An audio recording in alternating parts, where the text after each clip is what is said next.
You know, I really don't like Jesus.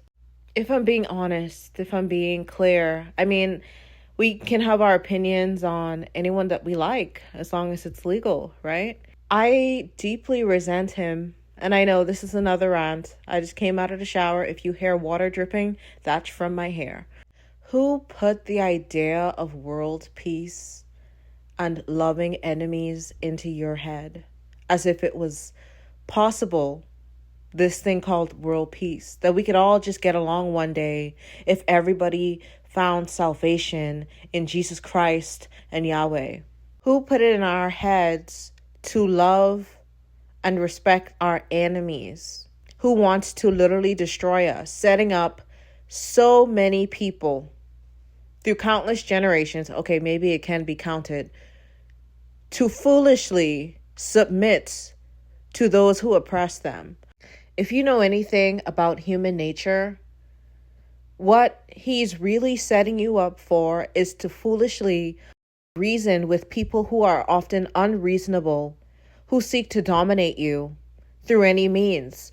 So often what ends up happening is you're getting put in a submissive role by these ruthless fucking people.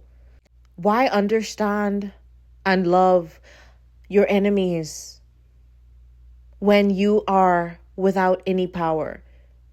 I looked up the definition of love, and it really entails positive feelings. Why on earth would I have positive feelings towards my enemy?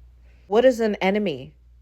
Someone who seeks to harm me, someone who opposes my very existence. Why the fuck would I have positive feelings towards someone like that? You want me to trauma bond with my enemies?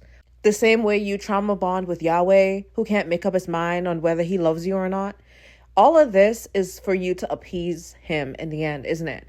You know, I'm in a really pissy mood, and it's because I can't go on to any application without seeing children being blown to pieces everywhere. Some unbelievable tragedy. You'd think that at some point none of it shocks you, but lately it's been shocking me.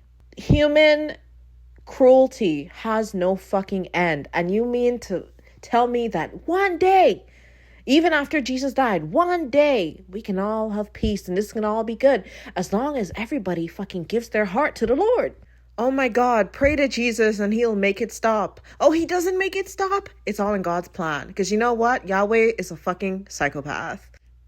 Bro, there is no God. There is no fucking God.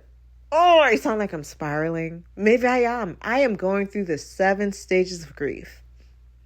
And I didn't even really believe in all this stuff, truly. But to fully embody that all this is bullshit has just been a relief on my nervous system, for one, but for two, everything is falling apart. The foundation is cracking and it's being removed from under my feet. And my entire framework of thinking is being challenged again. Did God even love Jesus? Like, he literally sent him here to die, if all that's true. Did he even really love you? He loves himself. He loves seeing you try and fail. Sounds like a narcissistic parent. Lucifer had a point, but he's not that much better because ultimately he's codependent too, as he does the dirty work for God.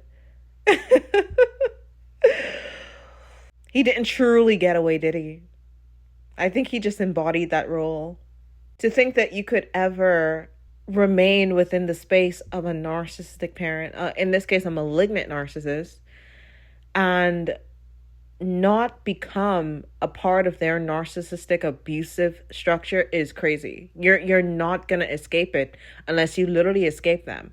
And neither Yeshua, Jesus, or Lucifer did that.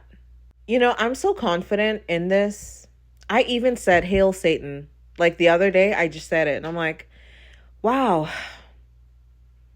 that felt good to say. You know, I'm not for worshiping anybody or anything, but that's how little I believe in this shit and the impact of it.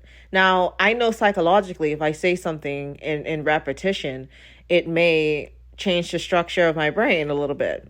But we're not going to do that because Luciferianism is actually quite enlightening. You know, it teaches a healthy form of narcissism to a great degree, if I'm honest. If you read the Luciferian commandments, whatever those are called, it's quite enlightening. Jesus isn't coming to save us. It's either you or people who actually step the fuck up and take their power back. But otherwise, nope. I had a pain in my chest the other day, and I really thought this was going to be it. I'm like, you know what? My heart's finally given out. And I didn't pray to God. I just said, goodbye, cruel world. Really believing that these are my last moments. I've been wondering lately, like, is Jesus misrepresented in the media, or is he actually a coward and that unlikable? Like, I'm just genuinely thinking, because in the Passion of the Christ, he was quite well played. Like, I like that version of Jesus. It was like an anime, like levels of intensity. But every other movie I've seen where they play Jesus, he's just fucking insufferable. And I'm wondering if that's really him. I think they played him correctly.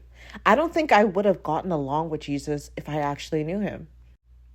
There's even this series called The Chosen, and I attempted to watch it several times. I couldn't do it. The guy who plays Jesus, I would like to say nothing against him, but it is against him, because with the man who played the Passion of the Christ, Jim DeViesel. First of all, that version of Jesus was very handsome. Okay? I'm just gonna be real here. He is very handsome in the movie. Now, I don't like that he cut his hair. I don't like that he took his wig off. But he seems like an actual, sincere person. He's a great actor. Honestly, a well-rounded guy, especially for a Christian. Like, he isn't self-righteous, he's genuine. But then I saw a clip of the guy from The Chosen attempt to embody the same energy, but really he just comes across as self-righteous and has the audacity to correct and essentially morally subjugate this woman who was interviewing him. And it became very clear to me why people don't like Christians, bro. They always want to play the victim. A lot of them are covert narcissists. I'm telling you, man. Maybe I've been going through it because I was listening to the song. Before I say it, I don't usually listen to this type of music. It's very low vibrational. But I was listening to Fourth Baby Mama by Summer Walker. And I considered playing the part where she's like, what was you telling them? And what was you telling me? What was you telling them? What was you telling me? Why would you do all that? Just to be selling dreams. Ain't even pulling through. You just be talking. I was considering doing a collage of Jesus and just playing that part over it, because that's how I be feeling about him. He's just talking. Died for our sins. Didn't save the children while he was here. Children are being blown to pieces. Going through horrendous abuse. It's so sad. It's so sad. And I also feel that religion amplifies pain and suffering, because everything that you experience that's negative, it's amplified by the biblical teachings. It's not just me dealing with sad thing. It's spiritual warfare, and it's a way of destabilizing you. Like, you have enemies in places that you can't reach, and you need me to reach those enemies. It's so abusive, man. It's so abusive. I think that Jesus was psychologically abusive to not only his followers, but to all of us, because he had to leave some text behind. that's being passed down through generations and generations. And they say that it's been misread or misunderstood, or they don't know the real Jesus. And maybe I fell for that a little bit. I think it's too late to take those videos down. But I think that nothing that I feel about the Bible is misunderstood. It's just that terrible. And you know what? With all this spiritual warfare, which is really, for the most part, psychological warfare to the extreme, which is really perpetuated and caused by the church, it makes me think about dissociative identity disorder. And I know I've said that I was diagnosed with it. It was a corrective diagnosis to some stuff I was already misdiagnosed with. And I've been feeling so much better without Christianity. And from observing someone else who I believe has it, there are a few people who I believe have the disorder and don't know it. But through observing them, it's really interesting how they interpret their alters as spiritual guides or God speaking to them, or, all of these different things. But for me, I see someone who went through tremendous lengths to keep themselves safe, because why did you have to create so many parts to protect you from every angle? To me, that indicates that your parents or these churches themselves attempted to hurt you in every fucking way possible. If you left a single door cracked, you were screwed. How many times did you have to split to protect yourself? And I feel that spiritual warfare, which is just psychological warfare, brainwashing, a psyop, it's abusive. And they're behind the majority of DID cases. And what I mean by that is a lot of leaders, or the people really behind a lot of these establishments, are malignant narcissists, psychopaths. Even the Satanists who you think are so evil, they're your pastors in the daytime and they're Satanists at night. Same fucking people. Day and night, same person. Narcissistic leadership is inherently what they consider demonic, because they use the same methods. That's why you can have DID without even ever stepping foot in a church or having this religious indoctrination. The strategies are the same. It's extreme psychological abuse and other means of abuse, and I don't really want to get into that. Even with Jesus, he says the nastiest, most horrendous things in the sweetest way and wants you to interpret it as holy. What kind of person can get away with stuff like that if they weren't a master manipulator? You know what? Let's read a verse. Matthew 10:34 through 36. And this is from Jesus. Do not think that I have come to bring peace to the earth. I have not come to bring peace, but a sword. For I have come to set a man against his father, and a daughter against her mother, and a daughter-in-law against her mother-in-law, and a person's enemies will be those of his own household. So, if you were the scapegoat of your family, this may seem very appealing to you. And I believe that Jesus was not only divisive, but he preyed on people who were outliers of society, who didn't necessarily fit in. He preyed on his own disciples, and that's why they were so loyal to him, right? But Judas knew a little bit better than the rest of them. And unfortunately, Judas became Jesus' scapegoat, and he pushed Judas to unalive himself from the guilt. I talked about that in my video labeled Jesus is an altruistic narcissist and Judas is a scapegoat. But nonetheless, let's continue analyzing this verse.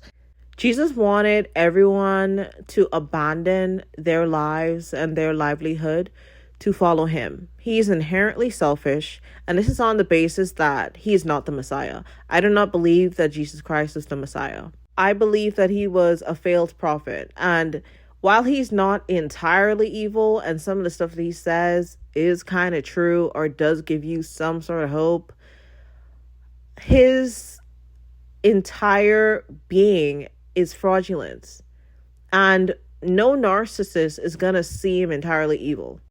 Jesus wanted you to abandon your entire family to be with him.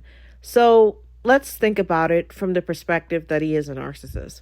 If your family actually likes you, he is dividing you away from them. And it is an abuse tactic because the first step is always isolation. And then he brainwashed them, didn't he? I'll back this up with Luke 14:26. If anyone comes to me and does not hate his own father and mother and wife and children and brothers and sisters, yes, and even his own life, he cannot be my disciple. If Jesus wasn't Jesus, in any way would you like someone like that?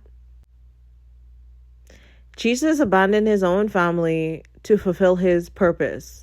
And he wants you to abandon your family to help fulfill his purpose. He influenced his followers and current Christians to divide themselves from their family and hate them, feel like you're chosen and you're different, you're better than them. And this may appeal to people who may actually be better than their family because their family were breaking them down and were haters all along, right? So he knows who to target. And what happens when you don't have family to save you in the end? You stick with your abuser because you've sworn your utmost loyalty to them, and you already damaged your relationship with your family, who may or may not actually love you. He kept his disciples divided.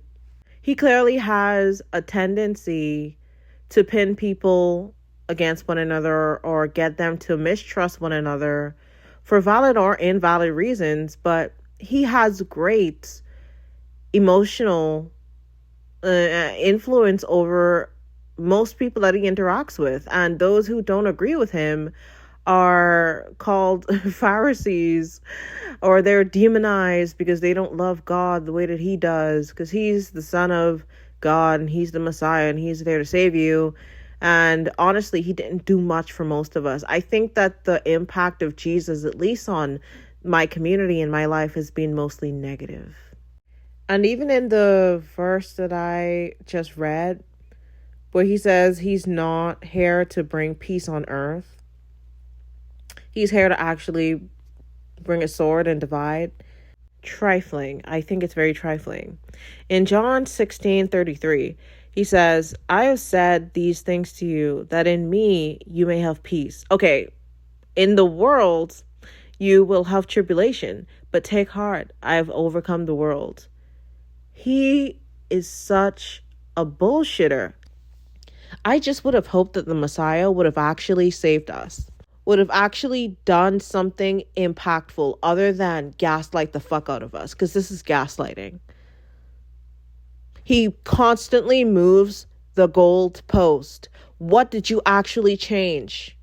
All of this advice that he gives to people, it doesn't really work. It breeds passive aggression and hidden resentment.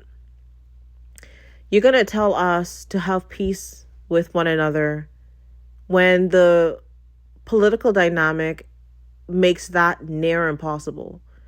So you're dismissive and you're gaslighting. More and more every day, I'm seeing why Judas did what he did. And I pity him. I pity Judas Iscariot. I want to hear his side of the story.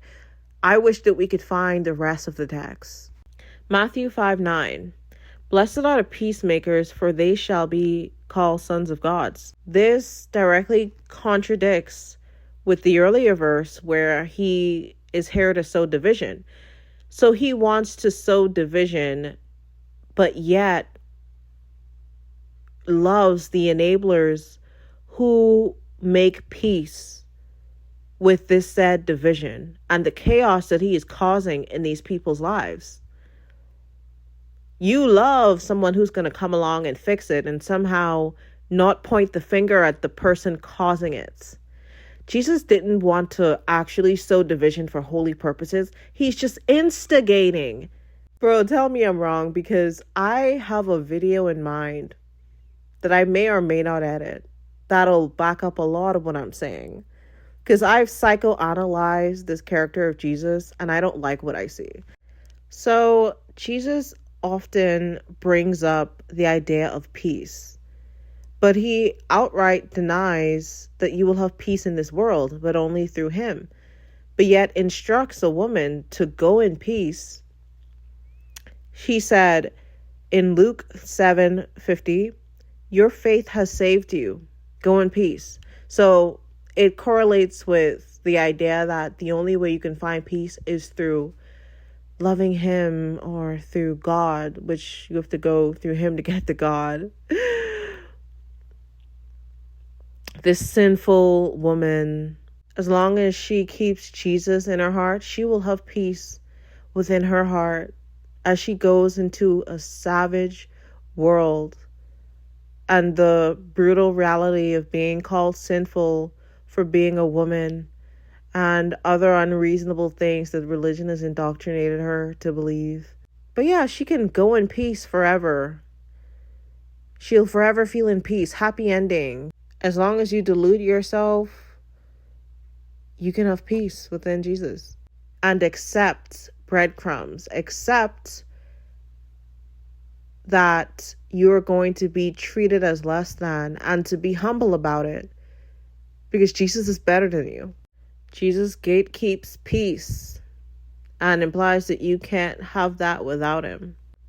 When in reality, I found so much peace without Jesus. It's almost like he caused unnecessary suffering through his manipulation and painted himself as someone who could relieve said thing. It's almost like manipulators and narcissists do a similar thing. It's almost like he's saying that you're nothing without him and nothing without God, and the only way through God is through him. The kingdom of heaven is inside of him. Everything revolves around him. And if you think of Jesus as not the Messiah, you can see that this guy sucks. It genuinely feels like his entire mission was to elevate himself as morally superior and manage to not do much. His greatest accomplishment was dying on a cross, and that was inevitable. All of this was to prove that he was indeed special, because he is the golden child of his family. He just needed everyone else to believe that he was special too, and he took advantage of people. He brainwashed them. He ruined their lives, really. They left behind so much to follow this guy who was lying and deluded himself into believing that what he said was true. Even when I think about Judas, did he actually kill himself? Because there are different scriptures that indicate that it was an accident, or they'll exaggerate how he died to say all of his intestines spilled open. And listen, as someone who's been pushed to suicide by her own mother, I understand what it's like to be the scapegoat of a malignant narcissist or, a psycho fucking path. And I just don't believe it. To me, this feels like how my biological mother, would talk about my other sibling who was a scapegoat at the time when he failed at something, or when she wanted the psychological domino effect of her actions to reinforce the self-sabotage of my sibling. So she would rally about and say horrible fucking things, imply divine intervention and punishment by God, when really she's just evil, and essentially lie about the entire narrative. And why this person did said thing or why this happened to them. It's because God's punishing them for some nonsense. I believe that the disciples were salty after this predicament and just made some stuff up. Did he even really kill himself? Like, we can't know. But if he did kill himself, he's the victim of narcissistic abuse, and I am standing 10 toes down on that. I don't think Judas Iscariot is like the greatest person around, but I think Jesus is pretty awful, if I'm being 100% honest. And just the same way that Jesus says the nastiest things in the kindest, most gentle way, a lot of Christians do the same thing. And then they feel so victimized. Christianity is under attack, but I guess they're just like their Messiah. Jesus taught his followers how to hate people in the most indirect way possible, all under the guise of love. He is an expert at his narcissism, his covert narcissism, his covert altruistic narcissism. He has traits of several different kinds of narcissism, but mainly those two. Who's to say Judas didn't end himself to escape the backlash of betraying Jesus? Because his problem is gone. Jesus got crucified. He no longer has to put up with this bullying. If he actually killed himself, it was because it wasn't entirely out of guilt. It was because he knew that people would probably rise up against him and get him unalived in some way. He might have figured, you know what? This way out is probably going to be easier. And maybe that's why he's depicted as so nervous in a lot of those paintings. And in the other ones where he seems like he's envious of Jesus, maybe he is a weirdo. He could be, he's hanging out with Jesus. He's probably a weirdo. There's something inherently not neurotypical about him.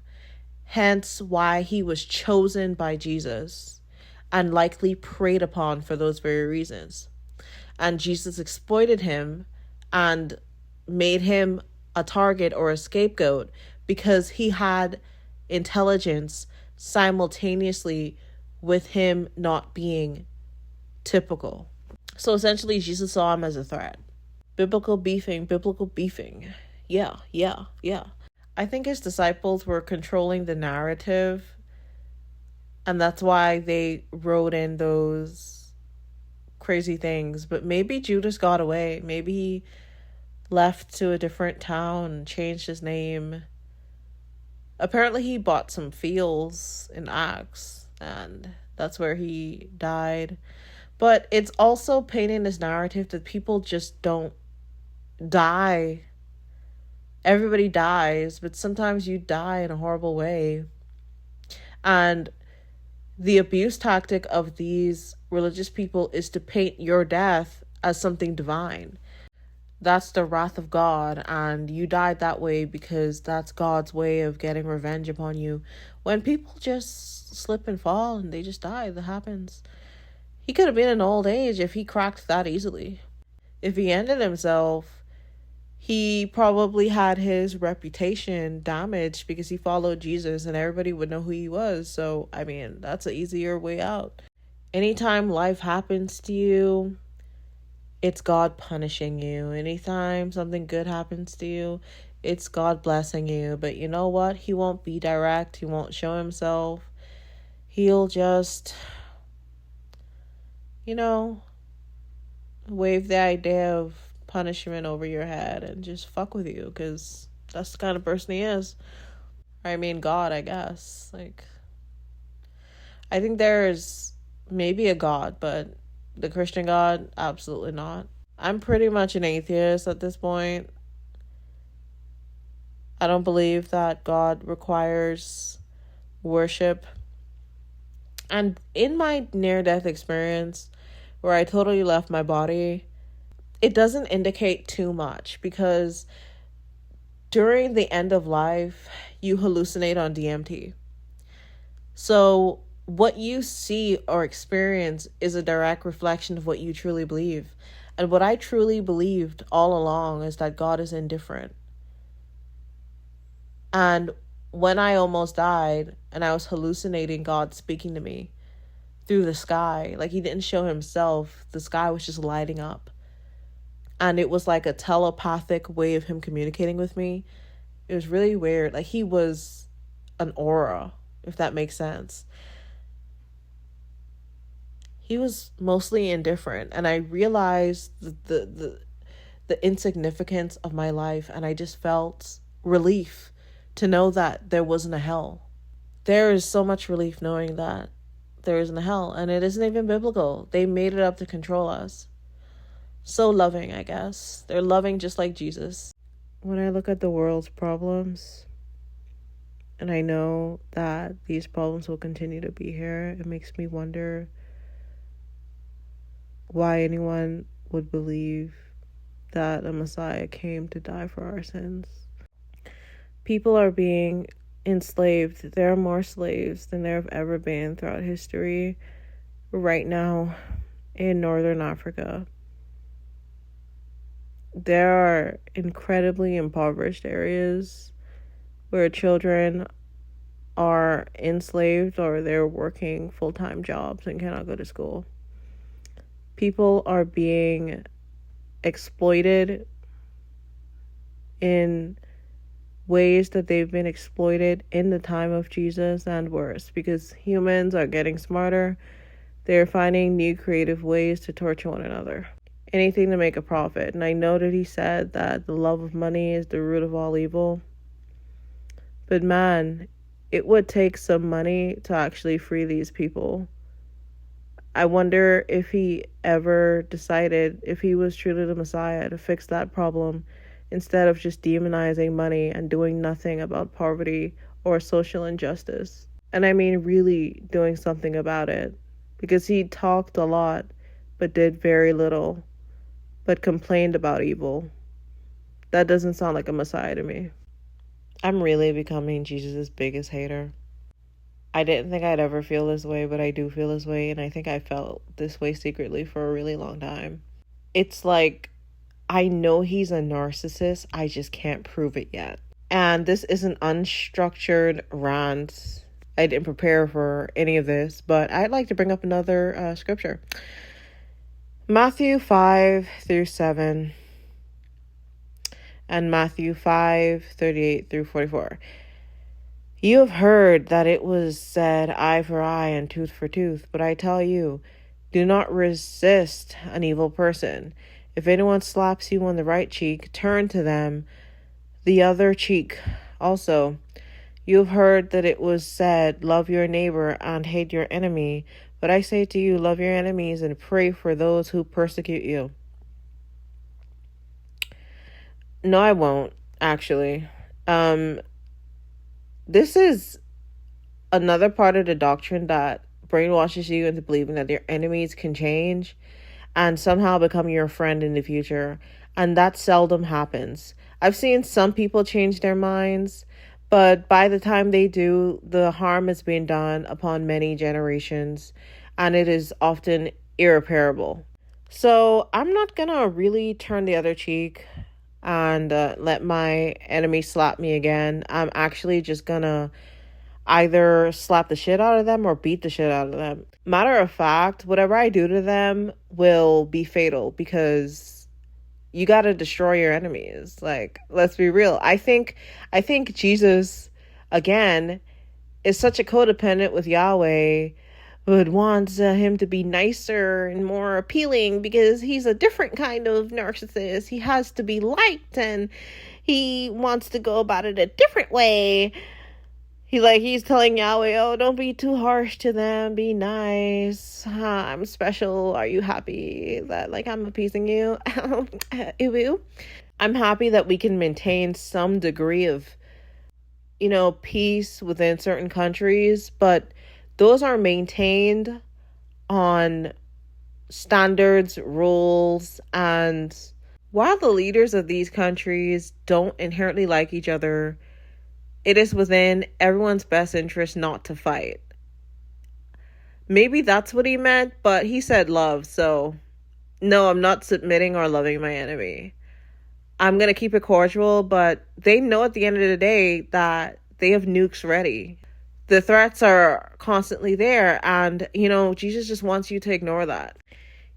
Back in the day, there was an eye for an eye thing going on, and it was just ridiculous. Yeah, we don't need that. Anyway, we have like a modern justice system that works sometimes, where the majority of the time you don't take out someone's eye if they took out your eye. They'll just spend time in prison and self-reflect, I guess. Maybe in solitary confinement, or they get to leave the prison a few times a day or a week if they're super mega ultra rich. And it's not really like prison at all, but it makes the society feel like they did something.